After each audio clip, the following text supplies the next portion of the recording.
aljanna ak safara yàllaa ko moom subhanahu wa taala kon góorgóorlul ba teg sa tànk fi yàlla bëgg nga teg fa sa tànk te nag ñett yi bul ko mës a réere sa dund ba keroog ngay génn àdduna saxal ci ñett yi mooy xam kan mooy sa borom wéetal ko moom kese doo ko bokkaale ak dara doo ñaan keneen ku dul yàlla doo wóolu doo yaakaar keneen ku dul yàlla doo sujootal keneen ku dul yàlla moom mooy bu njëkk bi nga moytu bokkaale ndax boo deewaaleeg bokkaale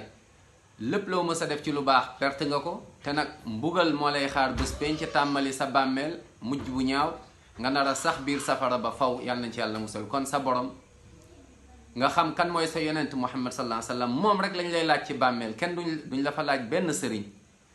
sëriñ duñ la ko laaj ci biir bàmmeel ki ñu lay laaj mooy Muhammad sallallahu alayhi wa sallam kon fexeel xam kan mooy yonent bi sallallahu alayhi wa sallam nga xam lan mooy sunnaam ñetteel bi ñu lay laaj mooy lislaam duñ la fa laaj benn tariqa ci biir bàmmeel benn tariqa duñ la ko laaj lenn rek lañ la fa laaj mooy lislaam boo ko xamee texe nga boo ko xamul alku nga perte nga te nag yowmal xiyaama mbugal baa ngi lay xaar yàlla nañ ci yàlla musal kon nañu xam yàlla